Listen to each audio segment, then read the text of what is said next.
Hello everyone, welcome to prep task. आज हम class 13 को देखने वाले हैं। ठीक है, आज हम जानेंगे फैक्टोरिंग और फोरफिटिंग के बारे में। ये फैक्टोरिंग और फोरफिटिंग के कॉन्सेप्ट को पहले हम समझेंगे, देन फिर थोड़ी सी थ्योरी देखेंगे इसकी, और उसके बाद इसके एडवांटेज और डिसएडवांटेज को डिस्कस करेंगे।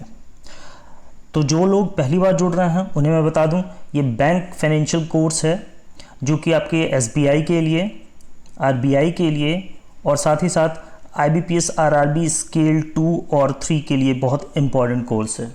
ये कोर्स टोटली 999 का है, 999 रुपीज़ का है, जो आपके लिए टोटली फ्री होगा। अगर आप इसे अवेल करना चाहते हैं फ्री में, तो आपको सिर्फ और सिर्फ चैनल को सब्सक्राइब कर देना है और वीडियो को शेयर कर देना है। हर सुबह 8 बजे ये क्लास होती है आपकी। अभी कुछ दिनों से ये क्लास थोड़ी सी रिदमेटिक नहीं चल रही है, इसे जल्दी ही रिदम में लाने की पूरी कोशिश है मेरी। कुछ इश्यूज़ के कारण ये रिदम में नहीं आ पा रहा है, लेकिन आपको जल्द ही रिदम में ये क्लासेस मिलेंगी। नाउ चलिए अब हम शुरू करते हैं आज की क्लास को। नमस्कार दोस्तों, मैं हूं सौरभ पांडे। आप मुझे मेरे इंस्टाग्राम पर फॉलो कर सकते हैं सौरभ पांडे ऑफिशियल से, और साथ ही साथ आप मुझे टेलीग्राम चैनल पे भी फॉलो कर सकते हैं सौरभ पांडे ऑफिशियल से। वन मोर थिंग, हमारा ग्रुप है IBPS RRB स्केल 2 का। अगर आप स्केल 2 या 3 की तैयारी कर रहे हैं, या फिर अगर आप स्केल 1 और क्लर्क की भी प्रिपरेशन कर रहे हैं, तो ग्रुप से जुड़िए और अपनी क्वेरीज़ को पूछिए, और उम्मीद है आपकी सारी क्वेरीज यहाँ पर सॉल्व कर दी जाए। One more thing, prep task हमारा चैनल है जहाँ पर आपको free of cost study materials, banking से रिलेटेड स्टडी मटेरियल्स अवेलेबल हैं। तो चैनल को सब्सक्राइब कर लीजिए ताकि आपको फ्री ऑफ कॉस्ट मटेरियल मिलते रहें। वन मोर थिंग, इन सारी चीज़ों का लिंक आपको डिस्क्रिप्शन में मिल जाएगा, तो आप वहाँ से जा करके ज्वाइन कर सकते हैं। चलिए, जो लोग जुड़ रहे हैं पहली बार, चैनल को जरूर सब्सक्राइब कर लें, और जो लोग जुड़ चुके हैं, जो क्लासेस कंटिन्यू कर रहे हैं, उन्हें मैं कहूँगा कि वीडियो को थोड़ा आप लोग ज़्यादा से ज़्यादा शेयर कीजिए, ताकि मुझे भी मोटिवेशन मिले और मैं जल्द से जल्द और आपकी क्लासेस को जल्दी से जल्दी लाने की पूरी कोशिश करूँ। चलिए शुरू करते हैं आज के क्लास को। नाउ पहले हम फैक्टोरिंग के कॉन्सेप्ट को समझ लेते हैं कि फैक्टोरिंग का कॉन्सेप्ट होता क्या है। देखिए, फैक्टोरिंग के कॉन्सेप्ट में 3 लोग इन्वॉल्व होते हैं। ठीक है, तीसरा इंसान जो होता है वो फैक्टर होता है। ठीक है, एक होता है आपका क्लाइंट, एक होता है कस्टमर, और एक होता है फैक्टर। इन्हीं तीनों के बीच सारी चीज़ें, सारा लेन देन होगा। फैक्टोरिंग का कॉन्सेप्ट इन्हीं तीनों के बीच चलेगा। चलिए देखते हैं कैसे। नाउ देखिए, invoice your client with a net term of 30 to 90 days. ठीक है, यानी कि आप हैं ये, और ये आपके क्लाइंट हैं। ठीक है, या आप कह सकते हैं कि ये आपके कस्टमर हैं, ये क्लाइंट हैं। ठीक है, फैक्टर के हिसाब से देखा जाए तो ये क्लाइंट हुआ और ये कस्टमर हुआ। ओके, तो नाउ क्लाइंट ने क्या किया, इनवॉइस जनरेट की। कहने का मतलब कैसे इनवॉइस जनरेट होगी, जब कुछ गुड्स का, कुछ चीज़ों का सेल परचेज होगा तो उसकी इनवॉइस जनरेट होगी। तो ये जो क्लाइंट था, इसने इससे सामान मंगाया। वेट अ मिनट, कस्टमर और क्लाइंट पहले क्लियर कर लेते हैं। ओके, नाउ ये जो कस्टमर था, इसने क्लाइंट से जो है वो क्या किया, सामान मंगवाया, यानी कि गुड्स लेने की इच्छा जाहिर की। उसके बिहाफ पर क्या हुआ, जब इन्होंने गुड्स लिया तो उसके बिहाफ पर इनको एक इनवॉइस जनरेट किया हुआ मिल गया। इस इनवॉइस की कॉपी जो है वो क्या हुआ, ये जो क्लाइंट था, इस इनवॉइस की कॉपी जो है इस क्लाइंट ने किसको दे दिया, फैक्टर को दे दिया। ओके, सेल या असाइन कर दिया इनवॉइस को फैक्टर को। फैक्टर ने क्या किया, जो इनवॉइस थी, जो रिसीवेबल था, उसके बदले लगभग 80% एडवांस कर दिया कि ये 80% रखिए, बाकी का पैसा जब फाइनल सेटलमेंट होगा तब देंगे।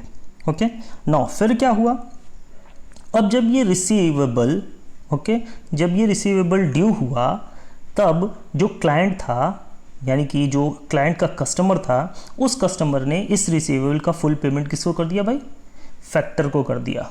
नाउ फैक्टर के पास जो रेस्ट ऑफ द अमाउंट आया, यानी कि फैक्टर के पास जो अमाउंट आया उसमें से जो 20% अभी बाकी था क्लाइंट को, अपने क्लाइंट को देने के लिए, उसमें क्या हुआ भाई, ये 20% जो है उसमें से अपनी फ़ीस को डिडक्ट करके इसने बाकी के रेस्ट ऑफ द पैसे जो है वो अपने क्लाइंट को दे दिए।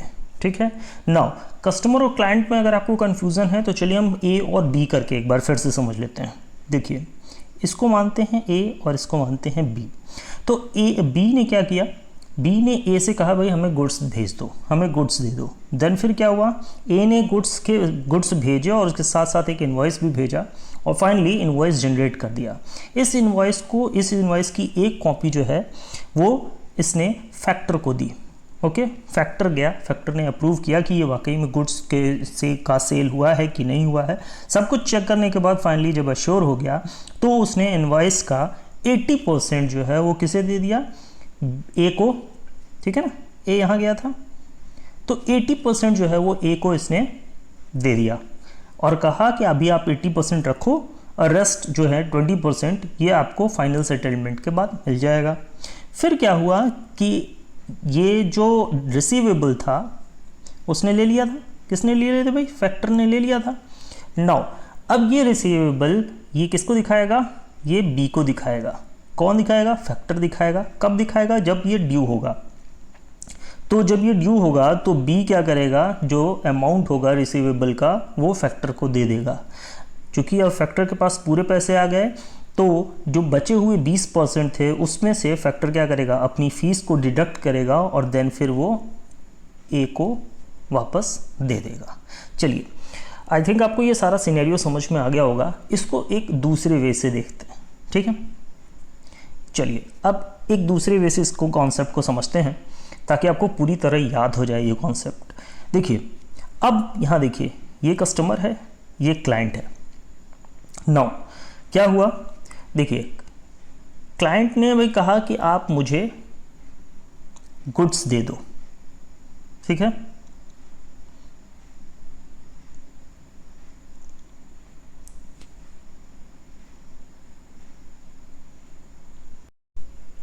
हाँ, तो कस्टमर ने कहा, ओके, कस्टमर ने कहा कि आप मुझे गुड्स दे दो, ठीक है।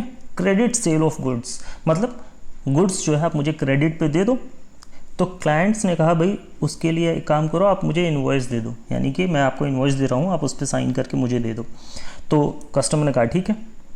देन फिर क्या हुआ, गुड्स सप्लाई हो गया और उसके बदले इनको इन्वॉइस मिल गया, क्लाइंट को इन्वॉइस मिल गया। नाउ ये जो इन्वॉइस था, ठीक है, ये इन्वॉइस क्या होगा, ये कॉपी, यानी कि इस इन्वॉइस की एक कॉपी जो है वो फैक्टर के पास जा करके जमा हो जाएगी। जब फैक्टर इसको लेगा, इस इन्वॉइस को लेगा, तो क्या करेगा, फैक्टर जो है वो 80% जो है वो पेमेंट कर देगा, ठीक है, और रेस्ट रोक लेगा, यानी कि इनिशियली वो 80% पेमेंट कर देगा। और फिर जो रिसीवेबल होगा, जब ये ड्यू होगा तो कस्टमर रेस्ट, मतलब कस्टमर जो है वो पूरा अमाउंट जो भी रिसीवेबल था उसका अमाउंट पूरा पे कर देगा, ठीक है। अब ये पे कर दिया तो देन फिर जब फिर ये पे कर दिया तो फिर क्या होगा, जो रेस्ट ऑफ द अमाउंट है उसमें से फीस को डिडक्ट करके क्लाइंट को पेमेंट हो जाएगा। ये चीज़ क्या था, ये चीज़ आपकी फैक्टोरिंग कहलाती है। ओके, आई थिंक अब आपको ये कॉन्सेप्ट समझ में आ गया होगा। चलिए अब आगे देखते हैं। नाउ द थियोरेटिकल पार्ट को कवर करते हैं। अब डेफिनेशन देखते हैं। Now factoring is a relationship between factor and client. जैसा कि मैंने आपको दिखाया था, फैक्टर और क्लाइंट के बीच का एक रिलेशनशिप है ये, इन विच, जिसमें कि the factor purchases the client account receivables. क्या होता है, फैक्टर जो है वो क्लाइंट के अकाउंट रिसीवेबल को परचेज कर लेता है, ठीक है, अकाउंट रिसीवेबल, और उसके बदले उसे 80% इनिशियली दे देता है। कभी कभी क्या है, ये समटाइम्स 90% भी देता है ऑफ द सम इमीडिएटली, वो तुरंत दे देता है। अच्छा, ऐसा क्यों है भाई कि मतलब तुरंत जो है, एक मिनट, एक क्वेश्चन आया दिमाग में, हो सकता है आप लोगों के भी दिमाग में आया कि क्लाइंट को, मतलब जो ये क्लाइंट है उसने तुरंत रिसीवेबल की कॉपी फैक्टर को क्यों दे दी, चाहता तो वो अपने ड्यू तक का वेट करता। देखिए क्यों दे दिया, क्योंकि सपोज कीजिए कि इसके पास एक ही कस्टमर तो होंगे नहीं, क्लाइंट के पास और भी कस्टमर होंगे। सपोज कीजिए दूसरे कस्टमर ने भी क्रेडिट पे अपना ऑर्डर देना चाहा इसे, तो ये कैसे करेगा, क्योंकि इसके पास तो रेस्ट ऑफ द मनी है नहीं, तो अब उसको पैसे की ज़रूरत है ताकि वो ये ऑर्डर पूरा कर सके। देन फिर क्या होगा, इस सिचुएशन के लिए कि तुरंत फैक्टर के पास जाएगा और इसको तुरंत पैसा मिल जाएगा और फिर फर्दर ये आगे का काम करेगा। नाउ आगे देखते हैं। यहाँ पर हम बात कर रहे थे 80 से 90% सम इमीडिएटली, तुरंत उसे मिल जाएगा at the time of entering into the agreement. जैसे ही एग्रीमेंट में एंटर करता है। Now the factor pays the balance sum that is 20% of the amount which includes finance cost. अब देखिए जो 20% ऑफ द अमाउंट है जिसमें आपका क्या होता है भाई, फाइनेंस कॉस्ट होती है, ऑपरेटिंग कॉस्ट होती है to the client when the customer pays the obligation. ये सारी कॉस्टिंग को निकाल करके उसे पे कर दिया जाता है। नाउ इंट्रोड्यूस्ड, ये कब इंट्रोड्यूस हुआ, 1991 में ये फैक्टोरिंग जो है वो इंट्रोड्यूस किया गया था। आगे देखिए ये क्या है, किस कमेटी के द्वारा, कल्याण सुंदरम कमेटी के द्वारा फैक्टोरिंग को प्रपोज किया गया था, यानी कि लाया गया था। ये दूसरे तरह का डेफिनेशन है। अगर आपको ये डेफिनेशन नहीं समझ में आ रहा है तो इस डेफिनेशन को पढ़ लीजिएगा, आपको समझ में आ जाएगा। आगे चलते हैं। Now in order to ensure, अब देखिए in order to ensure bank offering factoring service, यानी कि अगर बैंक जो है वो फैक्टरिंग सर्विस ऑफर कर रहा है तो उसे एनफ मार्जिन रखना चाहिए, उसकी इंश्योरिटी उसे होनी चाहिए। क्यों एनफ मार्जिन रखना चाहिए भाई, covering the deficiency in the payment of related invoice. अगर रिलेटेड जो इनवॉइस है, जो रिसीवेबल मिला है, उसमें कुछ डिफिशिएंसी हो जाती है तो वो अपने मार्जिन इतना रखा रहे कि उससे वो उसे मिटिगेट कर सके। It should be insured that the pre payment amount, इसलिए चूँकि वो मिटिगेट कर सके तो जो प्री पेमेंट अमाउंट होगा वो 80% से एबव नहीं होना चाहिए इनवॉइस वैल्यू के। ठीक है। नाउ एक और चीज़ क्या है कि अगर रिसीवेबल जो है वो सपोज कीजिए उसका ड्यू डेट आ गया और ड्यू डेट के बाद भी वो 90 डेज तक पे नहीं किया जा रहा है, देन फिर उसे हम नॉन परफॉर्मिंग एसेट में काउंट करते हैं। ठीक है। आई होप आपको फैक्टोरिंग का पूरा कॉन्सेप्ट क्लियर हो गया होगा। चलिए आगे देखते हैं। नाउ अब बात करते हैं टाइप्स ऑफ फैक्टोरिंग की। फैक्टोरिंग कितने तरह का होता है। देखिए फैक्टोरिंग कई तरह के होते हैं, जैसे recourse factoring, non recourse factoring, disclosed factoring, undisclosed factoring, domestic factoring, export factoring, advance factoring, maturity factoring. इसमें सभी आपके लिए इंपॉर्टेंट नहीं है। ठीक है, कुछ कुछ इंपॉर्टेंट हैं जो आगे हम डिस्कस करेंगे। आपको हम सब डिस्कस नहीं कराएंगे। टाइप्स ऑफ फैक्टोरिंग सारे आपके लिए इंपॉर्टेंट नहीं है, बहुत कम ही टाइप्स ऑफ फैक्टोरिंग में आएगा, मोस्ट प्रॉब्ली फैक्टोरिंग से ही आता है, लेकिन कुछ एक्स्ट्रा पार्ट के लिए हम उसे कवर करा रहे हैं। चलिए देखते हैं आगे। अगर देखिए तो रिकोर्स फैक्टोरिंग की बात करते हैं। रिकोर्स फैक्टोरिंग क्या है, सपोज कीजिए कि जिस पार्टी ने मतलब जिस पार्टी ने रिसीवेबल पे साइन किया था, फैक्टर ने जो है ये रिसीवेबल जो है वो क्लाइंट को शो किया। ठीक है, सॉरी कस्टमर को, जिसने जो है वो क्रेडिट पे गुड्स लिए थे उसको शो किया और उस कस्टमर ने क्या किया भाई, देने से मना कर दिया या डिफ़ॉल्ट हो गया वो। देन फिर फैक्टर कहता है कि अगर आपका जो कस्टमर है जिसने जो क्रेडिट पे गुड्स लिए थे वो अगर ये रिसीवेबल देने का कोई डिफ़ॉल्ट करता है तो रिकोर्स फैक्टोरिंग के तहत हम आपसे वो वसूल करेंगे, यानी कि जो हमने आपको 80% दिया है वो हम आपसे वसूल कर लेंगे। ये चीज़ रिकोर्स फैक्टोरिंग होती है। नाउ फिर नॉन रिकोर्स फैक्टोरिंग क्या होती है। नॉन रिकोर्स फैक्टोरिंग जस्ट इसी का उलट है कि अगर जो कस्टमर है जिसने आपसे क्रेडिट पे गुड्स लिया था, अगर वो डिफ़ॉल्ट करता है तो ये जो रिस्क है वो हमारा रिस्क होगा। ओके, तो इस नॉन रिकोर्स फैक्टोरिंग में वो आपसे रिकवर नहीं करेगा। ठीक है, ये दो तरह का होता है, रिकोर्स फैक्टोरिंग हो गया, नॉन रिकोर्स फैक्टोरिंग हो गया। आगे देखते हैं। ये देखिए डोमेस्टिक फैक्टोरिंग क्या होता है, जब तीनों पार्टीज़ जो होती हैं वो क्या होती हैं, जैसे कि फैक्टोरिंग में जो तीनों पार्टीज़ होती हैं आपको मैंने दिखाया था, कस्टमर, क्लाइंट और फैक्टर, ये तीनों पार्टीज़ जो हैं वो सेम कंट्री में होती हैं तो उसे हम डोमेस्टिक फैक्टोरिंग कहते हैं। नाउ आगे देखते हैं। फिर एक्सपोर्ट फैक्टोरिंग क्या है। एक्सपोर्ट फैक्टोरिंग क्या है, जब क्रॉस बॉर्डर जो होते हैं वो फैक्टोरिंग होने लगती है तो उसे हम एक्सपोर्ट फैक्टोरिंग कहते हैं। इसमें कौन कौन सी पार्टीज़ इन्वॉल्व हो जाती हैं, इसमें 4 पार्टीज़ इन्वॉल्व हो जाती हैं। एक होता है एक्सपोर्ट क्लाइंट, एक होता है इम्पोर्ट कस्टमर और एक होता है एक्सपोर्ट फैक्टर और एक होता है इम्पोर्ट फैक्टर।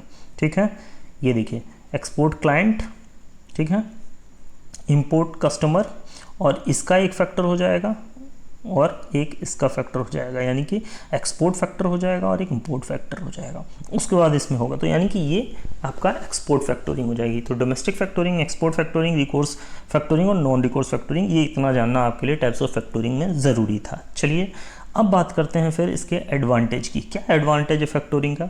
जैसा कि मैंने पहले आपको बताया कि जो मनी ब्लॉक्ड हो जाता है डेप्टर्स के द्वारा, वो बिजनेस के लिए वापस अवेलेबल हो सकता है और जल्द ही अवेलेबल हो सकता है। Now the seller also get rid of collection of receivables. अब उसे बार बार कलेक्ट करना है, मतलब किन किन जगहों से वो ये काम कर रहा है, तो हर जगह का रिसीवेबल उसके पास इकट्ठा होता चला जा रहा है। मान लीजिए 10 क्लाइंट से उसने काम किया और 10 क्लाइंट पर क्रेडिट पे काम किया, तो 10 जगह से उसे रिसीवेबल कलेक्ट करने पड़ेंगे, ठीक है। कब कब ड्यू हो रहा है, सब जगह जा करके उसे रिसीवेबल का पैसा लेना पड़ेगा। तो ये एक झंझट का काम है। तो फैक्टोरिंग के जरिए वो इस झंझट से बच जाता है। Now his working capital management becomes efficient, और इस तरह से उसका जो वर्किंग कैपिटल का मैनेजमेंट होता है वो भी बहुत अच्छा हो जाता है, जिसके कारण क्या होता है, which reduces his cost and in turn improve possibility of better profits, और बेटर प्रॉफिट के लिए उसकी पॉसिबिलिटी बढ़ जाती है। नाउ अब बात करते हैं फोरफिटिंग की, ठीक है। फैक्टोरिंग बहुत अच्छी तरह से, उम्मीद है आपको पूरी तरह से समझ में आ गया होगा। नाउ अब बात करते हैं फोरफिटिंग की। फोरफिटिंग का बेसिक समझते हैं, यानी कि कॉन्सेप्ट समझते हैं फोरफिटिंग की। तो देखिए, इसमें 4 पार्टीज इन्वॉल्व होती हैं, एक्सपोर्टर, इंपोर्टर, एक इंपोर्टर का बैंक, और एक होता है प्राइमरी फोरफिटर। नाउ एक्सपोर्टर सबसे पहले क्या करेगा, अग्रीमेंट साइन करता है, किसके साथ, प्राइमरी फोरफिटर के साथ, ठीक है। अग्रीमेंट साइन हो गया। नाउ अब चूंकि जबकि एग्रीमेंट साइन हो चुका है, तो अब ये इंपोर्टर के साथ एक कॉन्ट्रैक्ट करता है। क्या है, कौन सा कॉन्ट्रैक्ट करता है, सेल कॉन्ट्रैक्ट करता है between exporter and importer. Sale contract होता है एक्सपोर्टर और इंपोर्टर के बीच में। क्या कि भाई तुम मुझे सामान दे दो, मैं तुम्हें पैसा दे दूंगा फर्दर, उसके बेसिस पे मैं तुम्हें एक रिसीवेबल दे दूंगा। नाउ देखिए क्या होता है, तो जब एक्सपोर्टर जो है इंपोर्टर के बीच कॉन्ट्रैक्ट करता है, तो जब कॉन्ट्रैक्ट हो जाता है, देन फिर जो एक्सपोर्टर होता है उस सामान को क्या करता है, उसकी शिपमेंट कर देता है। लेकिन इसी शिपमेंट के दौरान जो है वो क्या होता है कि ये कहता है कि मैं शिपमेंट तो कर रहा हूँ, लेकिन आप मुझे कोई गारंटी दे दो। मैं कैसे मानूँ कि आप मुझे पैसा दे दोगे, तो उसके लिए आप मुझे कोई गारंटी दे दो। तो इंपोर्टर क्या करता है, इंपोर्टर अपने बैंक से एक गारंटी बनवाता है, और ये गारंटी जो है वो एक्सपोर्टर को सप्लाई कर देता है। ये गारंटी जब एक्सपोर्टर को सप्लाई कर देता है, तो ये जब एक्सपोर्टर पाता है तो वो क्या करता है, वो अपने बैंक को अपने फोरफिटर को जो है वो ये डॉक्यूमेंट दे देता है, बैंक गारंटी, और उसके बेसिस पर फोरफिटर उसे फुल पेमेंट कर देता है, 100% पेमेंट कर देता है। जाओ भाई तुम लेकर के खुश रहो। नाउ फिर क्या होगा, अब क्या होगा कि ये जो होता है फोरफिटर, जिसके पास अब रिसीवेबल आ गया, डॉक्यूमेंट आ गया, बैंक गारंटी आ गई, ये जो होता है जब मैच्योरिटी होती है तो ये उस बैंक को प्रेजेंट करता है। और ये बैंक जब मैच्योरिटी होती है तो ये बैंक क्या करता है, इंपोर्टर से पहले पैसा ले लेता है, ठीक है, बैंक गारंटी इशू करने के एवज में। तो वो पैसा ले लिया जब मैच्योरिटी हुई तो, और देन फिर यही पैसा ये फोरफिटर को ट्रांसफ़र कर देता है, और इस तरह से चेन कंप्लीट हो जाती हो, और यही कहलाती है फोरफिटिंग। फैक्टोरिंग और फोरफिटिंग में थोड़ा सा अंतर आपको समझ में भी आ रहा होगा। तो चलिए एक बार और इसको एक्सप्लेन करते हैं ताकि आपको पूरी तरह से क्लियर हो जाए। देखिए, सबसे पहले 4 पार्टीज इन्वॉल्व होती हैं, एक्सपोर्टर, इंपोर्टर, प्राइमरी फोरफिटर और एक बैंक। क्या हुआ, जो एक्सपोर्टर था उसने क्या किया, उसने एग्रीमेंट कर लिया फोरफिटर के साथ। उसके बाद क्या होता है, एक्सपोर्टर और इंपोर्टर के बीच में क्या होता है, कॉन्ट्रैक्ट साइन होता है। एक्सपोर्टर क्या करता है भाई, आप कहता है कि मैं शिपमेंट तो कर रहा हूँ, लेकिन आप मुझे इसके एवज में एक गारंटी दे दो। तो फिर जो इंपोर्टर होता है वो क्या करता है, एक बैंक गारंटी जो है वो बैंक से बनवाता है और उसे ट्रांसफ़र कर देता है, किसे, एक्सपोर्टर को। ये एक्सपोर्टर क्या करता है, ये जो बैंक गारंटी होती है वो किसे दे देता है, अपने फोरफिटर को दे देता है, और उसके बदले में उसे फुल पेमेंट मिल जाता है। नौ, चूँकि फुल पेमेंट मिल गया इसे, यहाँ शिपमेंट हो चुकी है, अब क्या होगा, जो रिसीवेबल होता है उसकी मैच्योरिटी पर ये बैंक को दिखाता है, ठीक है ना, ये बैंक को अप्लाई करता है कि भाई अब मुझे पैसा दे दो, इसका इस रिसीवेबल का ड्यू हो गया है। तो बैंक, चूँकि बैंक की गारंटी रहती है वो, तो बैंक जो है फोरफिटर को पे कर देता है। कब करता है, इधर से अपनी मैच्योरिटी, जब इसकी मैच्योरिटी होती है तो वो लेकर के और देन फिर फोरफिटर को पे कर देता है। इस पूरे प्रोसेस को फोरफिटिंग बोलते हैं। आगे चलते हैं, अब थियोरेटिकल देखते हैं। Now forfeiting is a type of financing, ये एक तरह का फाइनेंसिंग है। क्या कैसा फाइनेंसिंग है? That helps exporters receive immediate cash, ये एक्सपोर्टर्स की मदद करता है कि वो तुरंत इमीडिएट कैश पा जाएं बाय सेलिंग देयर रिसीवेबल्स, अपनी रिसीवेबल्स को सेल करके तुरंत कैश पा जाएं at a discount through a third party. ठीक है, ओके, चलिए आगे देखते हैं। The payment amount is typically guaranteed bye N intermediary, जो पेमेंट अमाउंट होता है वो गारंटी किया जाता है किसी इंटरमीडियरी द्वारा, जैसे कि इसमें बैंक इन्वॉल्व था विच इज़ अ फोरफिटर, वो भी एक फोरफिटर का काम करता है। Now forfeiting also protects against credit risk, forfeiting जो है वो क्रेडिट रिस्क के अगेंस्ट आपको प्रोटेक्ट करता है, ट्रांसफ़र रिस्क के अगेंस्ट आपको प्रोटेक्ट करता है, and the risk posed by foreign exchange rate, और फॉरेन एक्सचेंज रेट के कारण जो रिस्क होता है उसको भी करता है, और साथ ही साथ इंटरेस्ट रेट चेंजेस को भी वो कैटर करता है, यानी कि उसके थ्रू भी प्रोटेक्ट करता है। Now the receivables convert into a डेप्ट इंस्ट्रूमेंट, ये जो रिसीवेबल होता है ये एक डेप्ट इंस्ट्रूमेंट में भी कन्वर्ट हो जाता है। कहने का मतलब क्या है कि इस फोरफिटिंग रिसीवेबल्स को आप सेकेंडरी मार्केट में भी सेल परचेज कर सकते हैं। Okay, such as unconditional bill of exchange, और प्रोमिसरी नोट की तरह भी काम करता है ये, which can be traded on a secondary market, मैंने आपको बताया सेकेंडरी मार्केट में भी इसको ट्रेड कर सकते हैं। अच्छा, while these debt instruments can have a range of maturities, इनमें रेंज ऑफ मैच्योरिटीज़ होती है, और मैक्सिमम की मैच्योरिटी क्या होती है, 1 से लेकर के 3 साल होती है। ठीक है, नाउ अब बात करते हैं फोरफिटिंग और फैक्टोरिंग में तब अंतर क्या है, अब उसको समझ लेते हैं। देखिए, मैच्योरिटी ऑफ रिसीवेबल्स, अगर हम मैच्योरिटी ऑफ रिसीवेबल्स की बात करें तो फैक्टोरिंग जो है वो 90 डेज अप्रॉक्स उसकी मैच्योरिटी होती है। नाउ फोरफिटिंग की बात करें तो कुछ महीनों से लेकर के 10 साल तक, यानी कि शॉर्ट टर्म या मीडियम टर्म से लेकर के लॉन्ग टर्म मैच्योरिटीज़ होती हैं किसकी, फोरफिटिंग की। आगे देखें, एक्सटेंट ऑफ फाइनेंस, कितना फाइनेंस होता है, तो 80 to 90% जो है वो फैक्टोरिंग में फाइनेंस होता है, और फोरफिटिंग में 100% फाइनेंस हो जाता है। टाइप की बात करें तो देखिए, फैक्टोरिंग में 2 तरह के फैक्टोरिंग होती है, एक होती है रिकोर्स फैक्टोरिंग, मैंने आपको बताया था, दूसरी होती है नॉन रिकोर्स फैक्टोरिंग। लेकिन फोरफिटिंग में सिर्फ और सिर्फ नॉन रिकोर्स फैक्टोरिंग होती है।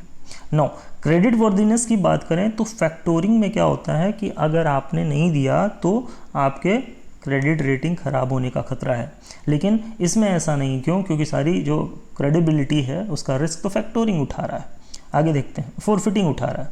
आगे देखते हैं, कॉस्ट की बात करें तो factoring cost is borne by the client, यानी कि फैक्टोरिंग कॉस्ट जो है वो सेलर को झेलना पड़ता है, और फोरफिटिंग कॉस्ट जो है वो बायर को झेलना पड़ता है। ओके, आगे देखते हैं, सर्विसेज प्रोवाइडेड, तो services day to day administration of sales, ये जो है ये इसमें फैक्टर में होता है, सिर्फ ये फोरफिटिंग में नहीं होता है। Okay, now one more difference is there, negotiable instrument की तरह किसको डील करते हैं, तो देखिए फैक्टोरिंग जो होता है वो नेगोशिएबल इंस्ट्रूमेंट की तरह डील नहीं किया जाता है। फोरफिटिंग जो है आपको मैंने बताया लेटर ऑफ क्रेडिट की तरह भी डील किया जाता है। यहाँ देखिए लिखा हुआ है, forfeiting is evidence of by bill of exchange, evidence होता है, हाँ, प्रोमिसरी नोट और लेटर ऑफ क्रेडिट के रूप में एक एविडेंस के फॉर्म में फोरफिटिंग होता है। आई थिंक आपको ये सब कुछ समझ में आया होगा। कंटेंट अच्छा लगा है तो प्लीज़ लाइक, शेयर और सब्सक्राइब ज़्यादा से ज़्यादा कीजिएगा, शेयर ज़्यादा से ज़्यादा कीजिएगा, और सब्सक्राइब बटन ज़रूर दबाइएगा ताकि आपको फर्दर क्लासेस मिलती रहें। इस क्लासेस को मैं कंटिन्यू करने की पूरी कोशिश करूँगा। चलिए मिलते हैं नेक्स्ट वीडियो में, तब तक के लिए गुड बाय।